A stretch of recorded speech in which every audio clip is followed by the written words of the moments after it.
This is Our Rough Draft, a podcast, real talk for real relationships. Welcome to Our Rough Draft, where we share real stories from marriage, work, life, and the adventures along the way. We'll laugh, maybe get real, and hopefully help you spark some new conversations in your own life.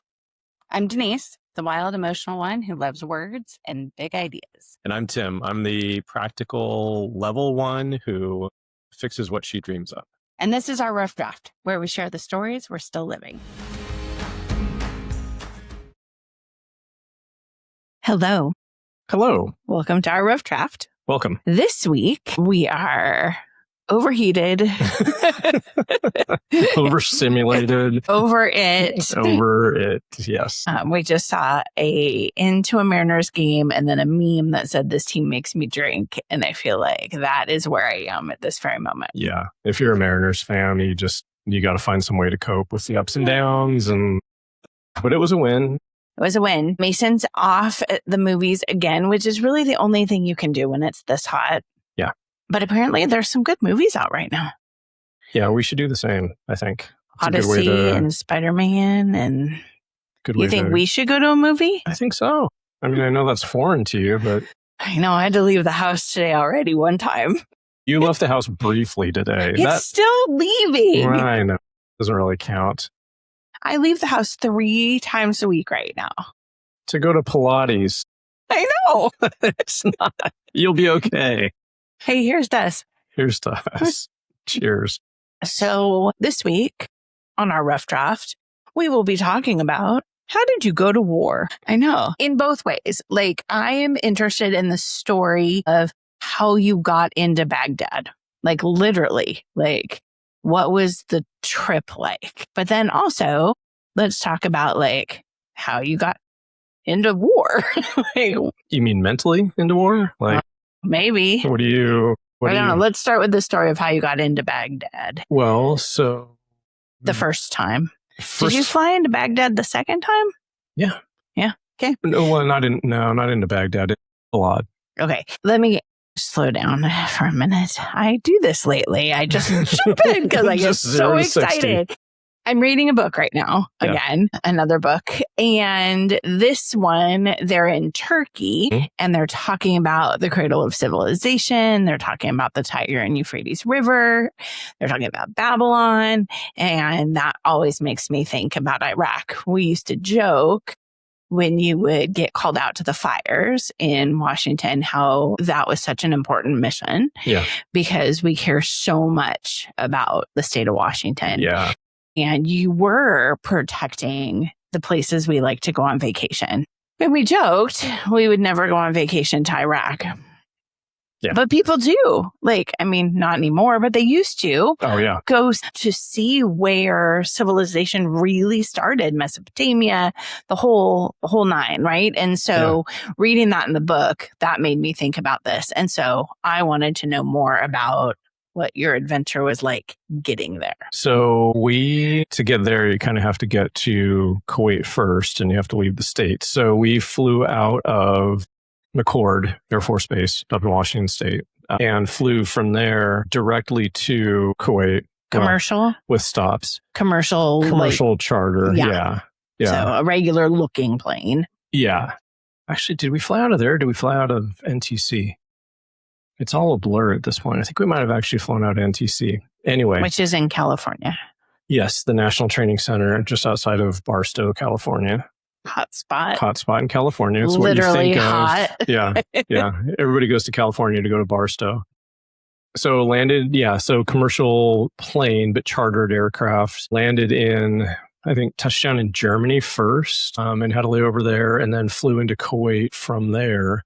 So landed in Kuwait and got bussed out to base, if you can call it that. So at that time, so that was early 2004. So like less than a year after the war had started, they were just carving these random bases out of sections of the desert in Kuwait. So if there was a kind of a somewhat of a major road in the desert, they would, off to the right, there's a base and they would just build berms and barbed wire. And that's where they would put you in tents and stuff. I remember Granny when the first Iraq war started, Desert Storm. I remember her saying, I just don't even understand what they're fighting over. Kuwait is such an ugly little country. It was. I mean, the little that we saw of it was it's just sand. I mean, literally sand. And, but underneath that sand is all the oil, a huge amount of oil that they pump out of the ground. So, I mean, there's really nothing, at least where we were, there's nothing redeeming about it.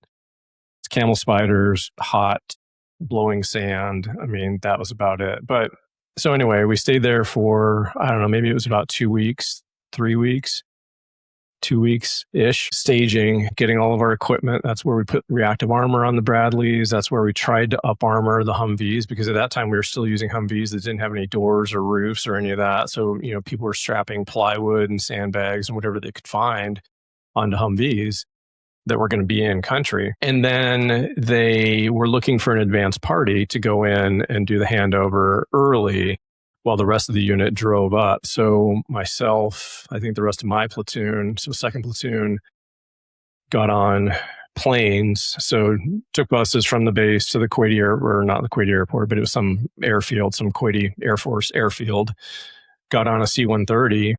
Sat at that airfield for a good long time. Like, as I remembered, it was like almost an entire day of waiting, just sitting there waiting for the plane to land, because they had different schedules. And it was like, oh yeah, this plane got diverted to do something else, so it's not going to come pick you guys up. So finally the window opened, they came, picked us up, loaded us on this plane. So then flew up into Baghdad and landed at BIOP at Baghdad International Airport.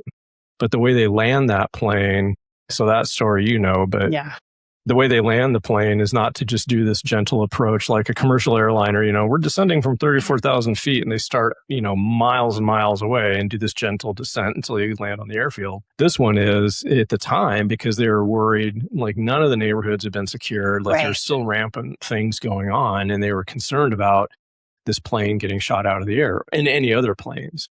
So they fly above, like if you think about a cone coming up from the airport, that's somewhat protected airspace because people can't go onto the airfield and then launch things from there. So they have to do it from further away. So they consider that fairly protected. So they fly into that cone basically. And then the pilot took that plane, turned it on its side, and then just spiraled basically down. And then that spiral was complete, like leveled the plane out and slammed it on the runway, firing flares and, chaff and stuff, anti-aircraft, protective measures and things. I thought I was dead.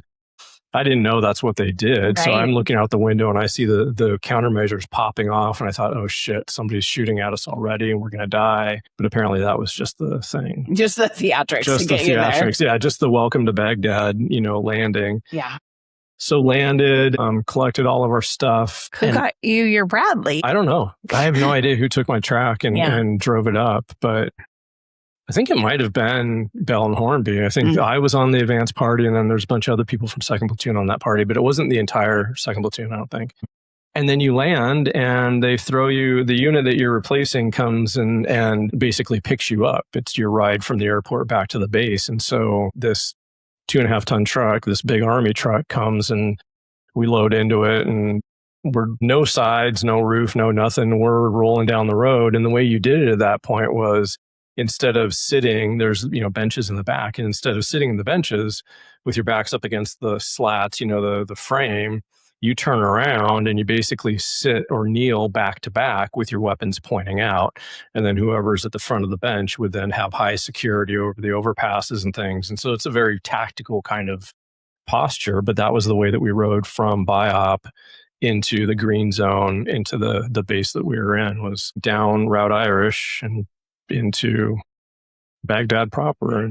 So tell us a little bit about living situation and what all that was like. It was weird, I think, to us because we're used to tents. Yeah. I mean, even when you go to AT, sometimes you've got tents. You've got tents in Kuwait, you've got tents at NTC, you've just got tents. You've got maybe a cot. The army, right? Yeah, maybe a cot. Maybe you can sleep on something somewhat comfortable, but for the most part, you're living that way. And when we got to the base, it was an old, I guess it was like an old Republican Guard compound. And it was a place where high, leaders in Saddam's regime would come and basically rest. It was like a R&R type of place. So there was giant man-made lakes. There was a massive palace with 4 giant busts of Saddam, one on each polar corner of the palace. And so we rolled in there under this massive archway, this gate, coming in through, and it was kind of stunning to us. And there's damage. I mean, we had definitely hit that place. So there's bomb damage and there's craters. Roads were a little bit janky, but then we just occupied 3 buildings. So our company AO was kind of at the far end of the base, kind of up against one of the exterior walls. And we had 1 building for each of the platoons to live in, and then 1 building where the company headquarters was. And so it was somewhat nice. I mean, it was at least a roof over our heads. We scrounged a bunch of bunk beds. People made furniture. We eventually got the AC plugged in and working, had local contractors come in and install AC. So over the course of the year, we kind of gradually improved the thing, sandbagged the outside and did all the things that we needed to originally, but it was just a shell. So when we got there, it was nothing more than a shell. You threw a cot on the floor, no showers, no latrines, no nothing. So the first week or two is a little bit. Where did you shower? You didn't. Ever? Well, after, I mean, again, later on, they brought in shower trailers and we finally got water to the building restored. But yeah, for the first couple of weeks, there was nothing. You built there. A desk. I remember that. I built a desk, yeah. Scrounged up a bunch of lumber and some screws and built a desk. So I had something to put my laptop on and I could, just sit there and watch movies or do something if I didn't feel like, laying in bed and being lethargic. So when you, I know when you joined the Guard, you had been thinking about joining the military for a long time. Yep. But you had this career started and you didn't think you could go full-time Army. Yeah. So you looked for the next best thing. I mean, I could have. For sure. I definitely could have given up the career and I could have said, I want to go and be full-time. But I think for me, the Guard was a way to balance the two. Yeah. Still have the career and the job that I loved at the time and serve. So. And at that point, did you ever think that you would actually be in war? No, but it sounds weird to say that I hoped for it. Yeah. And we've talked about this point, but I think the military is a weird place. Thatcher and Cooper, they are linguists, they're intelligence people. So they have the ability to do their job on a daily basis. And with some obvious challenges to doing that, right? Sometimes you don't always have a mission, but they can still do their job without us having to be in a war footing. Yeah. Where for combat arms, for me in the infantry, it was all just training. It was literally always training for using those skills in an actual war, but with the possibility that you could go your entire career and never actually see a war. Yeah. So for me, I think I always felt a certain amount of guilt that I wasn't active duty, that I wasn't doing this full time, that I was pretending, and learning the skills. I always wondered, would I be able to use these skills? Would I be good at the things that I had learned if it came down to doing it in an actual conflict? So remind me of history. You entered the military in 1997. Yep. And you went to Iraq in 2004. Mm-hmm. So between those years, that's weird. That's not that long. No. But it felt like forever. It did. Yeah. That's so strange to just say that out loud. When you think about it that way, it feels really weird because it's not long at all. No. Because I didn't get back from boot camp and actually start drilling and doing stuff until February of 98. So 98 was kind of my first year doing training and stuff. Which is so interesting because you guys were already at the point where you were like, this may never happen for us. So we're going to do what's the EIB, the Earned Infantry Badge, which is the highest level badge. Expert Infantry Badge. Expert Infantry Badge. Yeah. Okay. Expert Infantry Badge, EIB. Yep. Where you can get the highest level of infantryness, but do it not on war footing. Yep. And it's a Girl Scout badge for the infantry. You just have to check off all these things. I love the Girl Scouts. So it is not, it is just, that is rising it to a level, just so you know. Got it. But the combat infantry badge, the CIB, you can only get in combat. But you guys were at a point where you're like, we may never see combat. We've been in long enough. We want to try and do this expert infantry badge, routine, missions, all of it. And you were starting that, which is so interesting to me now looking at the timeline, because that was like 5 years in. Yeah. So the EIB testing, I think, is something that the Guard is leaning into much more now. I mean, it definitely is a thing that I think it's very prestigious for the infantry. Yep. It's something that they want to continuously train for, because the things you're doing to earn the EIB are, of course, the infantry skills. It's things like land nav, call for fire. It's, marksmanship. It's all of these different things that you have to do. So I think they really lean into it as a training thing now. But back then, I think active duty did it a lot. And we even had a lot of conversation that, we would be willing to detach people, to put them on temporary orders and send them to Fort Lewis to train with an active duty unit to try and earn their EIB if they wanted to. That was like the route to doing it. And then we wound up putting a certified test together. So, yeah. Yeah. So were there any conflicts in that time period? What was going on in the world in 1998? Nothing. I mean, not anything major that was taking anybody anywhere, as far as I know, because the Balkans had already happened. I mean, that was kind of in between, I think, Desert Storm and the end of the 90s. So the Balkans had already happened. And I think there was a couple people walking around our unit that had combat patches at that point from their deployments to Kosovo. But that was what we always thought was going to happen. Yes. So when I first got in, we thought we were going to be sent to Kosovo, like the peacekeeping force that was continuously rotating through Kosovo. We thought that would be a deployment for us. Right. And I think it probably would have if the world hadn't shifted so much on 9/11. Yeah. So there was a second mission too that I thought always entered the conversation that you might go to too, that was not Kosovo. I don't know. The Middle East, Egypt? I don't know. I'd have to go back and look at my notes and all of that. But what you just mentioned, then 9/11 happened. Yeah. How soon after that did you consider that you would be going to war? I think immediately. I mean, I think that because it wasn't long after 9/11 happened. I mean, Afghanistan obviously kicked off right away, right? That was... And I think there was some sense like maybe we would go to Afghanistan, but it's a much smaller conflict. So maybe not, I don't know. But then when the conversation started happening about Iraq, then I think it was like, we can't fight. We can't fight a two-front war. We can't deal with two countries with the size of the military we have active duty wise and expect for that to work. So I think when that conversation started happening, that's when it became 100% apparent. Yeah, I felt immediately like I was 6 months pregnant on 9/11. Yeah. Yeah. I knew immediately that that's what the next thing would be, is that you would be gone. Yeah. I think we, over the course of time, got some reprieves on timeline and that type of thing, which were interesting political dealings that came out of that. Yeah. And I think that time that in between 9/11 and actually getting deployed was such a time of uncertainty.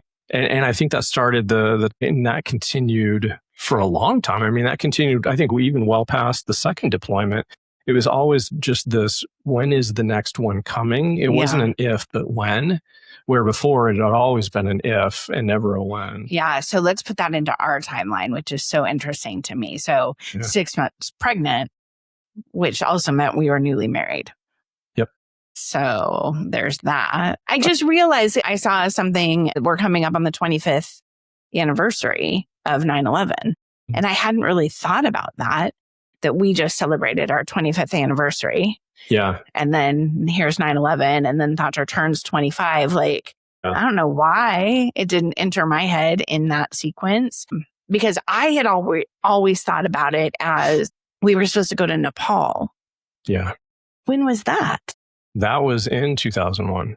Right. But where was it in relationship to 9/11? Was it like weeks before? I feel like it was right around that same time, because I feel like it was the end of the year-ish, I thought. I'll have to look it up. But for everybody who's listening, because we're not just talking to ourselves right now, we were going to go to Nepal and we were going to hike to base camp of Everest and do that whole experience. And I got pregnant, and so we couldn't go. But the week that we were supposed to be there was when the coup happened, and we would have been stuck there. Yeah. And it would have been bad. And so Thatcher kind of saved us from that. But then here we are at 9/11. And I remember, because I was traveling so much during that time leading up until 9/11. I remember the phone calls on that day about people trying to figure out where I was, because I had been on the road so much. I was in bed, asleep. Well, you and Colleen were dealing with the world falling apart. Yeah. And then I finally wander out and see what's happening before the second plane hit.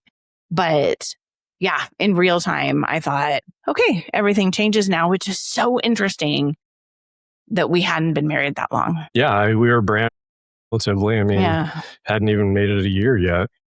So crazy. Yeah. So mentally, how did you go to war? Like, how did you do that? Newly married. I mean, by the time, so 9/11 happened, you didn't go to Iraq, actually go to Baghdad until Thatcher was over too. That was a big run up. Yeah. 2 years of limbo. 2 years of waiting. Yeah. 2 years of uncertainty. Well, and I think, and Cooper was born. I mean, so the mental part of it, I think, is a much bigger, like the logistical part of it is just planes, trains, and automobiles, really. I mean, that's not a difficult thing. But I think, although I would say, if I didn't know anything about war, like, how do you get into a combat zone? Like, do you just walk in? Do they bus you in? Do they? Like, well, and I mean, can we pause on that and just talk about the Bradley for a minute? Because that vehicle was your companion for as long as you were there. Yeah. And you had to leave it. Yeah. Right. So that idea of like, how did it get there? Yeah. How did you leave it? Like, where is it now? I always wonder that. Like, I wondered that last week for some reason. I can't remember why, but it came up in my head and I was thinking about it. So as a mechanized infantry company, we used Bradley fighting vehicles, which everybody always calls it a tank because it has tracks and it has a turret that moves and all that, but it's not a tank. It's a personnel carrier. So we would carry 6 dismounts in the back. And yeah, it was designed kind of a Cold War type of thing where it was designed to allow the infantry to keep up with the fast moving armor so that you could, really truly push the fight without having to depend on human bodies to eat up distance, essentially. Yeah. So yeah, that's what we took over there. So we, when we were preparing, we sent those away on boats, and the boats went to Kuwait and then went, to our camp. And essentially we got them ready, like I said, bolted on the reactive armor, and then people drove them up. It was just one long column. It was just a long road trip from Kuwait all the way up into Baghdad in the Bradleys, the Humvees, the fuel trucks, like any other thing that had to get into country was just driven straight north. Well, and do you remember, or were you in training, so you didn't even experience it, when David Bloom was embedded and drove in and then passed away from blood clots from sitting on the vehicle for so long? Yeah. That was the road, right? That was the trip. Yeah. Yeah, no, I remember that well. Yeah. Tell us about the crew. So you have 6 dismounts, which means 6 infantry guys with their weapon load into the back. Yep. But that rotates, that could rotate. It wasn't always the same 6? No, typically it was the same 6, just for task organization. So in a platoon, you would have 4 Bradleys. And then your dismounts, you could have 2 squads of dismounts split between those Bradleys. So basically it should always be the same guys. And the theory is that you fight as a team, essentially, between the mechanized part of it and the dismount part of it. You're always with those same people. So, and then who's the crew? What are the roles? So there's a driver who sits down kind of low in the hull.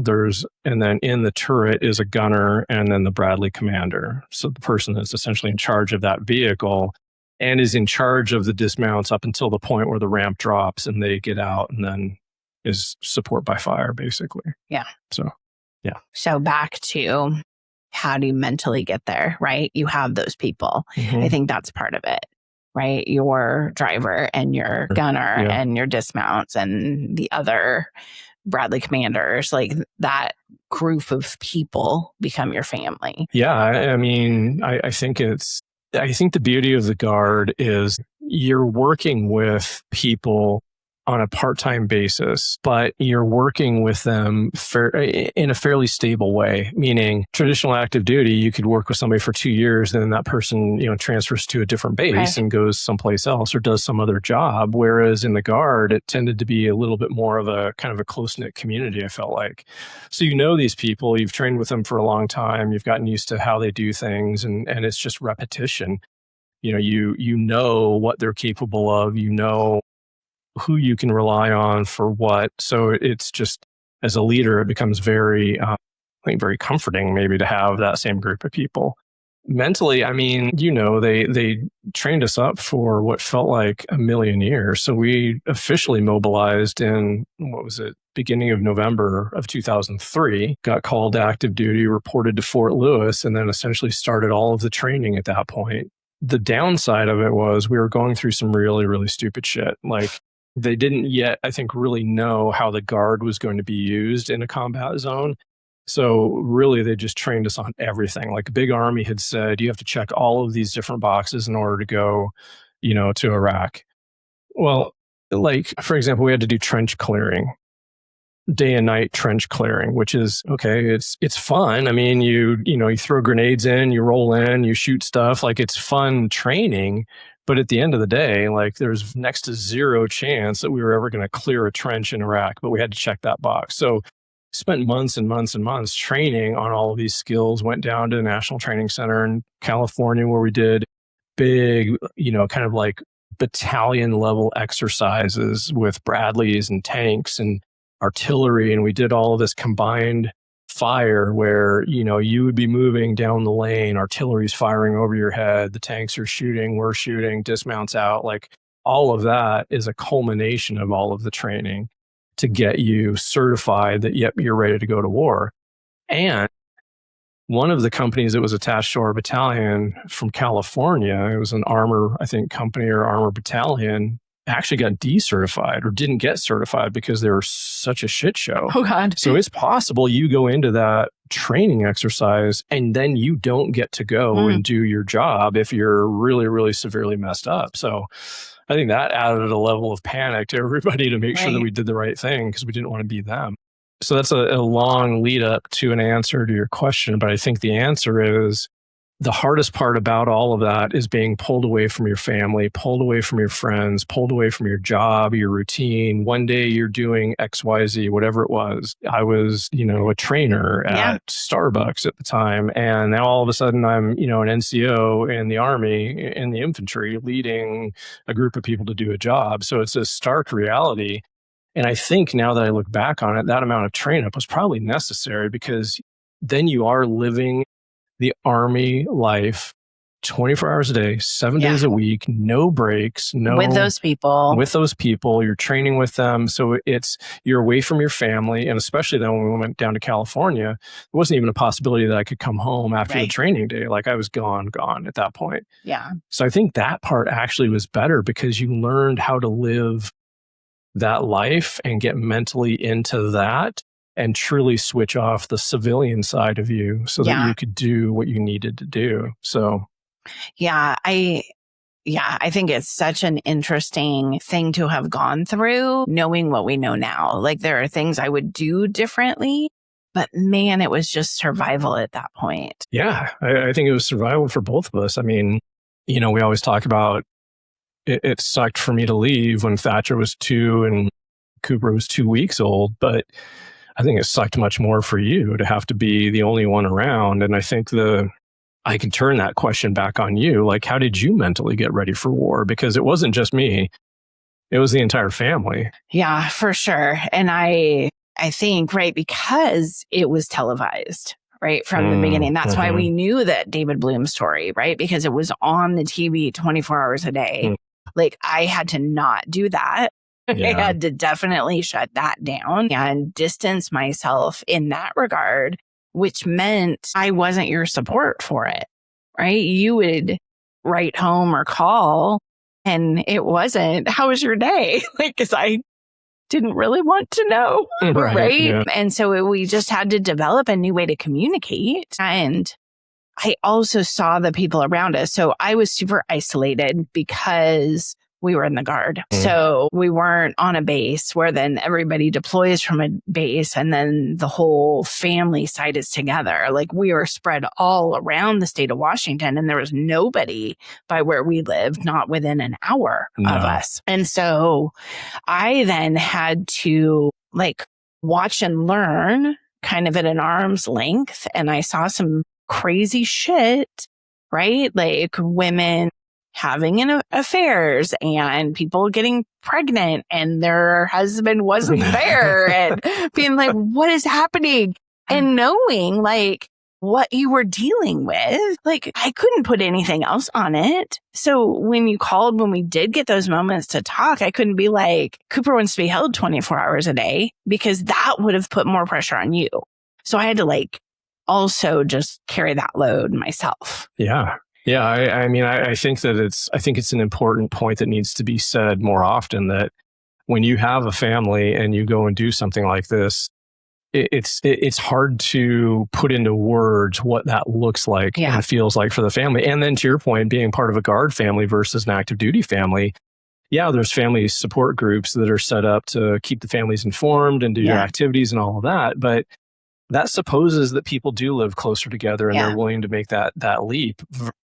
It's not always the case. And so then you do very much feel like you're out on a island.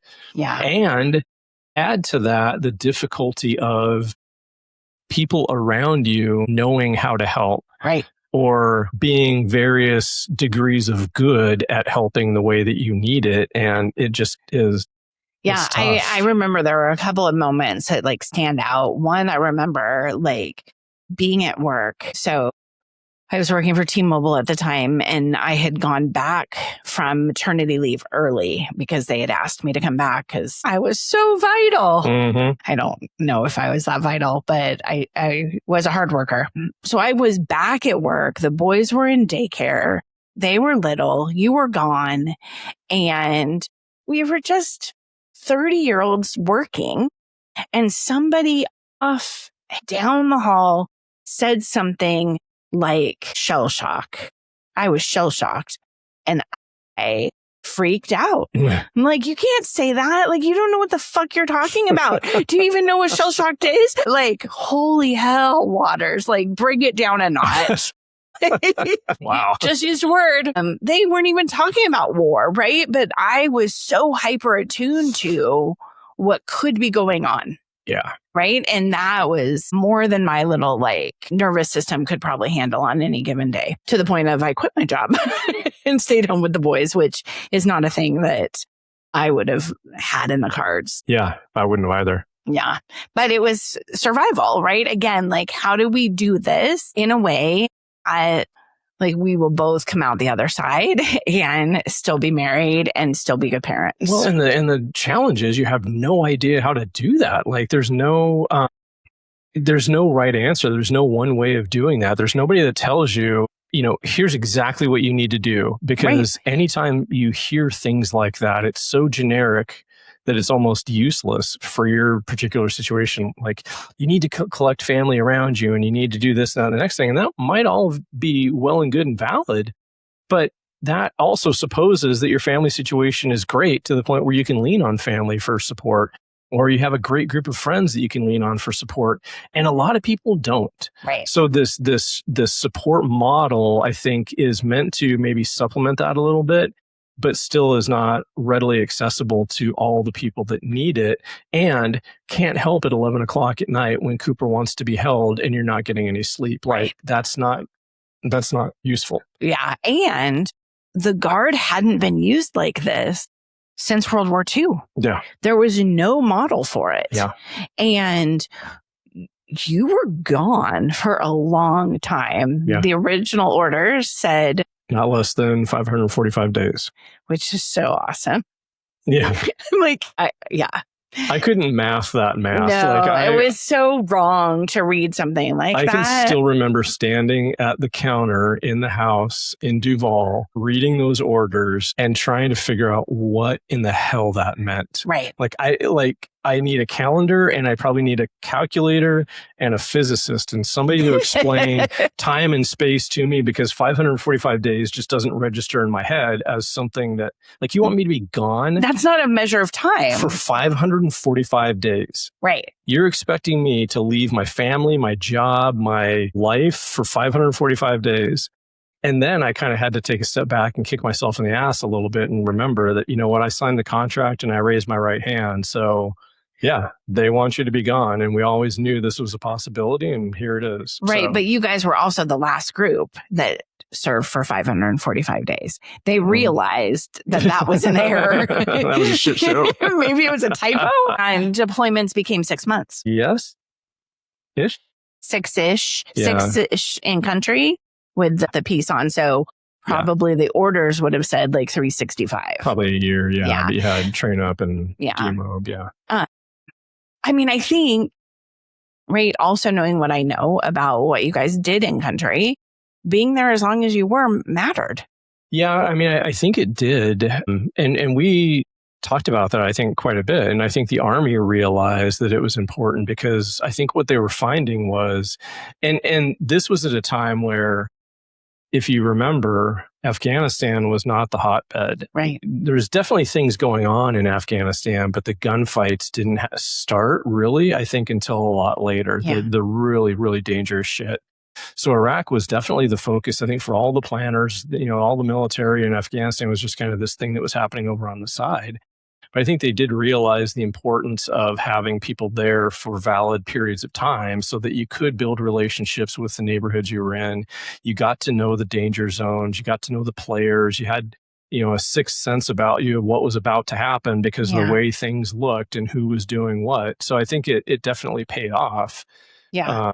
You know, would I want to be there for a year again? Probably not, but no. I think it definitely had a little bit of a bonus. What about the weapons of mass destruction conversation? How did that impact you? I think by the time we got there, there was no more conversation about it. They had pretty much decided, yeah, we've checked all the dark corners. We can't find any weapons of mass destruction. So, you know, I think there wasn't really a mission, I don't think, to look for weapons of mass destruction. So yeah, it wasn't really a part of what we did. The only thing we did that was even close was that mission where they were cleaning up the nuclear material Tuatha. Yeah, that's safe and healthy. Yeah. I think I remember the story of you telling me that you were there and a helicopter landed with like scientists on it. Tell me about that. Like, what am I remembering? So backing up a little, okay. This place was southeast of Baghdad itself, and it's called the Al Tuatha nuclear complex. So it's really interesting because it was the focus of Iraq's efforts to develop nuclear weapons. Right. So all the scientists and everything that was happening was going on at Tuatha. By the time we got there, the Israelis had already hit the reactors, had already bombed that, had, you know, essentially disabled a lot of it, but there were still programs going on.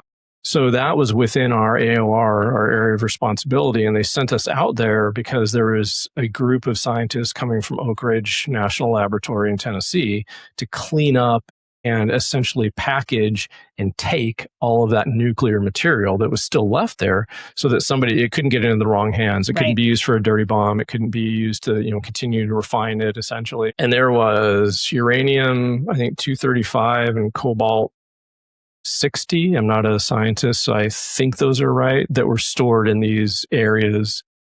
And so, yeah, we were sent out there to protect them. So we went out, you know, set up a perimeter, basically, set up facilities. They brought in these nice, you know, bunks for them, you know, all these fancy refrigerated trailers and such. And so the night they all arrived, they came under cover of darkness in Chinooks, and we rolled out to this, I guess it was a parking lot, or used to be a parking lot for the complex. And we were sitting there and waiting for the Chinooks to land. And I had my night vision on because it was obviously night. And so I was just sitting there waiting. And sure enough, the Chinooks came, And we had this whole plan, like, who was going to go and guide the people off the aircraft, and we were going to throw them all in the back of the Bradleys, and we are going to take them over to their, to the secured area, basically, where they were going to live for however many weeks or whatever. And helicopter lands, and I just happened to be in the right position where I was looking straight at the back of the Chinook, and the Chinook has a ramp on the back that drops, and you come off the back of the helicopter, essentially. And so the Chinook lands, ramp drops, and I'm looking through my night vision. I see a couple people straggle off, and I see one person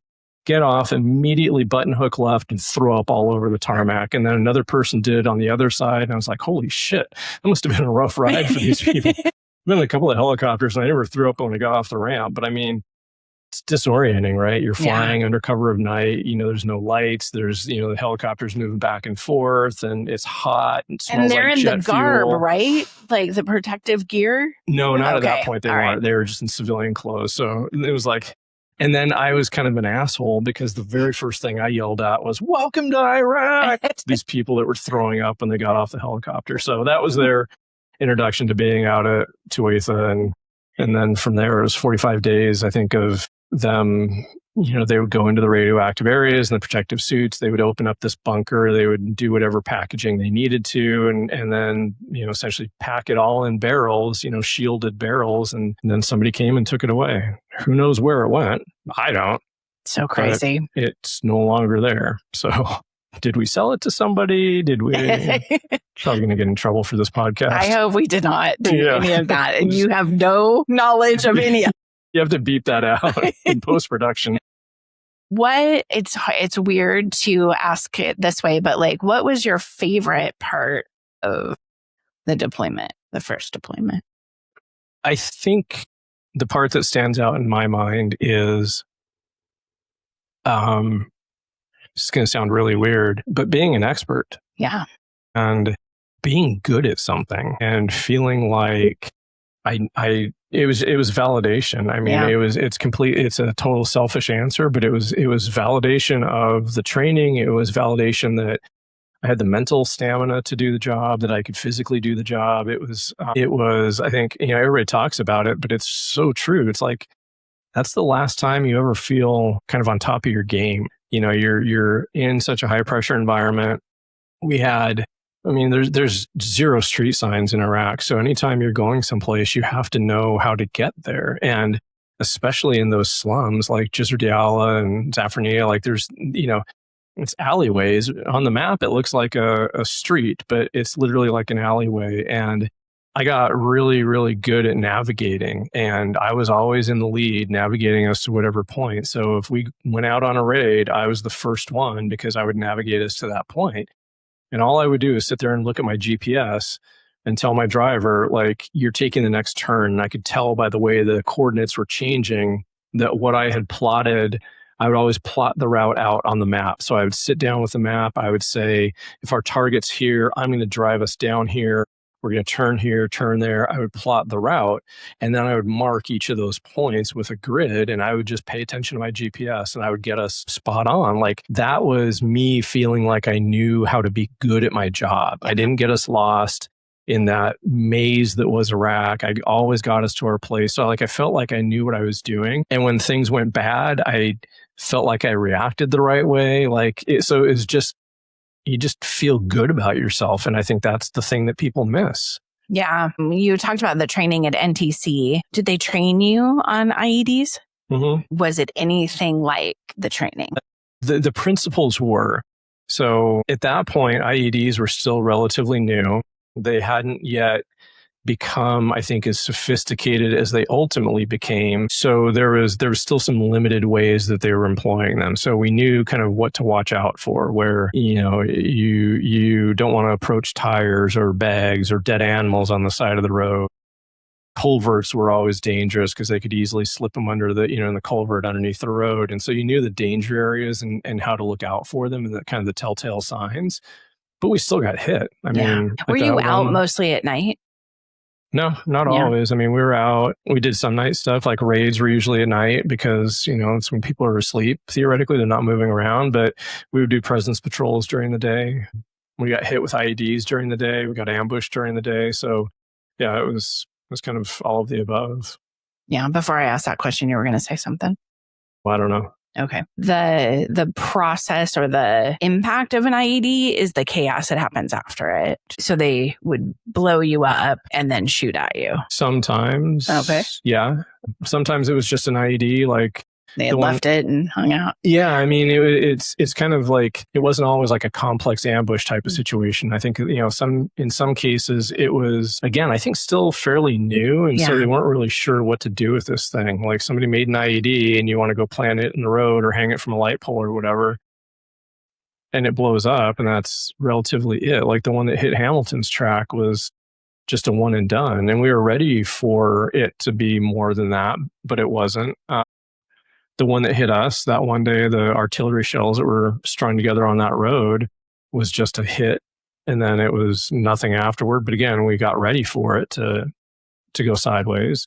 So tell me more about that one. So you were on a mission to do what? It was just what we called a presence patrol. So it was essentially you just go out into the neighborhoods, you go out into the AOR, you drive around and just let people know you're there, good and bad. And I mean, so it was a way of it was a show of force, essentially. And then they also had the opportunity to interact with us and tell us, hey, the bad guys are over there, or, this road needs repair, or whatever they had. They would always come and talk to the American forces. So we were out one day and we were paused. We had gone to our first checkpoint, checked in with the police station in Jisr Diyala to see if there was any stuff going on, nothing happening. And then somebody came over the radio and gave us the word that battalion had sent down a report that they were setting up an ambush for us along what we called Mosque Road, which was in front of a mosque, funny enough. And it was a road that had been gravel and potholed and just this nasty road. And there was a canal on one side and then dipped into fields on the left side. And it was just a shitty road. And then we paved it. So the coalition forces, went through, paved this road, really nice asphalt, really great road. And so I remember the lieutenant came over the radio and because again, I was in the lead and he asked me what I wanted to do, because I could take this other road and head south and we could still get to the same place we were going, or we could go down that road and see what the ambush was all about. And so I was like, well, I want to go down the road and see what the ambush is all about. And so we drive down the road and my track goes through the area and then the one behind me went through the area and then all of a sudden it happened and they triggered the IED, right? They didn't do it quite right because they triggered the IED right in between two vehicles. And so there's this massive, explosion separating the front two and the back two vehicles. But I turned around and all I could see was the explosion, the dust and the chaos. Gonzo was in the last track in line and he looked forward and all he could see was the same. So as far as we knew, on the other side of that cloud was death and destruction. It hit the first two tracks, or from my position, hit the last two tracks. And this is going to be a shit show. So the responsibility is you pull out of the kill zone and you set up security and then you deal with the situation. So we pulled down the road of, I think, 100 meters or whatever. And I had my gunner scanning for the follow-on ambush. I was on the radio trying to figure out what the situation was. They pulled back, and then ultimately they saw the trigger man, the person who had clacked off the IED, running away from the area. And so then it became a mission of everybody getting back together, pursuing this trigger man and trying to bring him in. So crazy. Yeah. And he was 16 years old, by the way. Yeah. What is that? I know the boys always have talked to you about this question. Like, what is that like, being blown up or getting shot at? Like, what's your first thought? And then what's your next thought? I don't know. I mean, I think it's a hard question to answer because I think it depends on the situation, honestly. I mean, if you get shot at and you feel relatively secure, like if you're in a Bradley and you've got the opportunity to use that armor to protect you, then it's not a concern. And, your chief focus is finding whoever's shooting at you and then shoot back, right? If you're out in the open, then it becomes a little bit more of a concern. But I think for me, I just got really pissed off. Yeah. Like, it just made me really, really mad. And I think it was completely illogical for me to be mad at the person that was doing the shooting. But I was pissed because I was like, we're here for you. Yeah. We're here to help. I know that seems weird. An occupying army is trying to be nice, but we're literally trying to rebuild your country. We're trying to help you take control of your country, get out from under the thumb of this corrupt regime. Like all this is like, that's the justification I was using in my head for being there, is we're trying to do some good, right, regardless of whether we should have been there or not. that question has been asked and answered, and it doesn't matter anymore. Right. It has nothing to do with you. Nothing to do with me. I could debate whether we should be here all day, but point is I'm here, and it's not going to change that. So I might as well start focusing on something else. And that was what I chose to focus on. And then I think why I got so pissed off when people shot at us or tried to blow us up. Yeah. What the fuck? Like, what a dick move. Right. Why are you being an asshole right now? Which again I know is illogical. Like, it's us against them. Yeah. So somebody's bound to shoot at you or try and blow you up, but whatever. Let's talk about the landscape a little bit, because I started this conversation talking about that area of the world, and you've mentioned the neighborhood a little bit, but tell us a little bit about where you were in regards to the dawn of civilization. Yeah. And what it actually looked like. Yeah. Baghdad is a giant city, is a really, really big city spread out, not super tall, but very spread out. So Phoenix-esque. Yeah. I think very similar when you think about, the footprint and the size and how confusing it is. Again, no fucking street signs anywhere, highways, overpasses, things like that, on ramps, off ramps. What you would think of as a big city, but immediately when you get out of it, it turns into farmland, at least where we were. So we were based in the green zone, technically, like when we first got there, we weren't in the green zone, and then they pushed the barricades out a little bit further to encompass our base, and we became the southwestern edge of the green zone, basically. Yeah. So we would go from our base and drive out to these two little kind of village areas, one called Zafrania, which is what First Platoon had, and then Jizr Diala was what we had, which was a little bit further, just due south of Zafrania, across the Diyala River. So we were essentially operating where the Diyala River flowed into the Tigris as it flowed south past Baghdad. And again, lots of farmland, kind of a slum area, like plenty of fields of burning trash, some homes with mud brick walls and, scrounged tin roofs. The neighborhood was kind of in a couple places built up, but not what you would think of as being nice. Yeah. For sure. And Tigris. Beautiful flowing river. No. Sewage. Polluted. Yeah. I guess, essentially they were, at least in that area, there's no such thing as a sewage treatment plant. So they're just dumping everything into the Diyala River, and then it flows into the Tigris River. And so the Tigris River was a mess. Yeah. And it's flowing through like marshes and farmland. So it's not like there's, majestic trees and mountains on, the side of the river, and it's flowing through, a canyon and looks beautiful. It's just a big river flowing through flat land. How big? Fairly wide. Like Columbia and Entiat? Yeah. Huh. Probably about that, maybe a little less than that, but like enough to where you couldn't wade across it for sure. Part of that Not conversation. Not even us. Although I do remember there was one time we were were pulling security, and we were looking through the sites and saw a bunch of cows swimming across the Tigris. And there was a guy basically holding on to the horns of one of the cow and basically just being pulled along. So it was the farmer, whoever was responsible for these cattle, just hitching a ride across the Tigris and made it to the other side, and they got out. Weird. It is weird. I don't know why, but in my head, I always want that area of the world to look like Eden. Yeah. Right? Like in my head, like if that's really where it all began, shouldn't it look beautiful and lush? And there's no lushness. No, I think we talked about that. That was the part that I think, like you think about the cradle of civilization, you think about the Hanging Gardens, right? Yeah. You think about Babylon, Mesopotamia, those places that you've already brought up, and you think about what it must have been like back then to be such a legend that we still think about, and how far society has fallen, basically.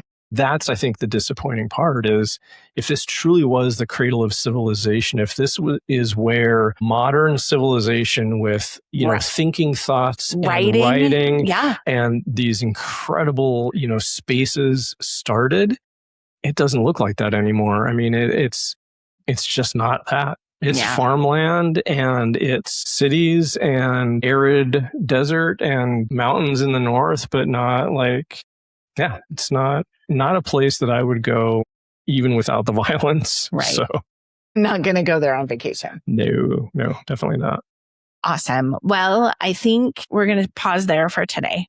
Cool. Thank you for sharing part of your story. Yeah. Thanks for asking. Yeah, of course. I think that we'll come back and do more on this because I want like you to share more stories of like what a typical day would look like.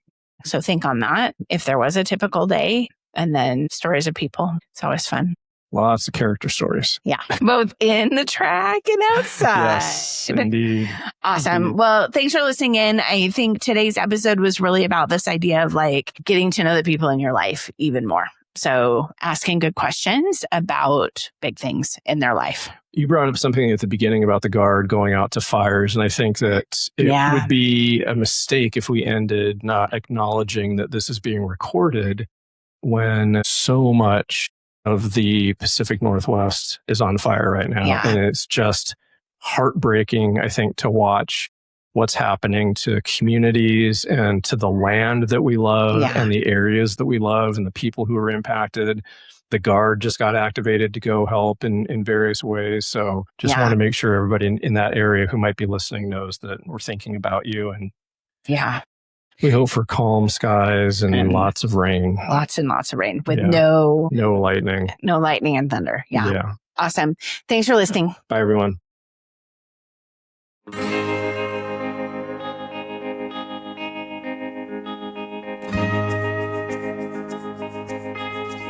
Oh, oh.